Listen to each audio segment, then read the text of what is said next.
નમસ્કાર મિત્રો, મારું નામ આસિફ કુરેશી છે. હું છું સ્કાય ટૂર્સ એન્ડ ટ્રાવેલ્સનો માલિક. આજરોજ બધી જ ગઈકાલથી જે ખબરો આવી રહી છે કે બોર્ડર ઇલાકાઓમાં સૌથી વધુ તણાવભર્યું વાતાવરણ ચાલી રહ્યું છે, તો લોકો જવાનું ફરવાનું ટાળી રહ્યા છે. તો અત્યારની અમારી પરિસ્થિતિ એવી છે કે ઘણા બધા બુકિંગ્સ કેન્સલ થઈ રહ્યા છે.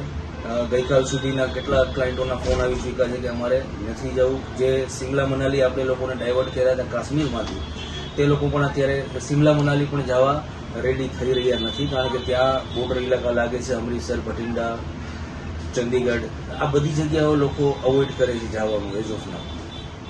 ખાસ વાત કરીએ તો સૌરાષ્ટ્રમાંથી મે મહિનો એક પીક ટાઈમ એવો હોય છે કે સૌરાષ્ટ્રના લોકો 45 ડિગ્રીમાંથી -ડિગ્રી સુધીના તાપમાન સુધીમાં દેશમાં જતા. શું કહેશો? જનરલી આ પીક ટાઈમ છે, એપ્રિલ મે ત્યાંની સિઝનનો ટાઈમ છે. આ સિઝનમાં સૌથી વધુ નોર્થ સાઈડ લોકો જવાનું પસંદ કરતા હોય છે. આ સમયની અંદરમાં સૌરાષ્ટ્રની અગર વાત કરીએ તો બહુ બધા લોકોએ બુકિંગ કર્યા છે, હજારોની તાદાદમાં. પણ આ સિચ્યુએશનમાં કોઈ ઘર પરિવાર લઈને જતું હોય તો એ લોકો એક વખત વિચાર કરશે કે આવા તણાવભર્યા પરિસ્થિતિમાં અમે લોકો કઈ રીતે સર્વાઈવ કરીએ.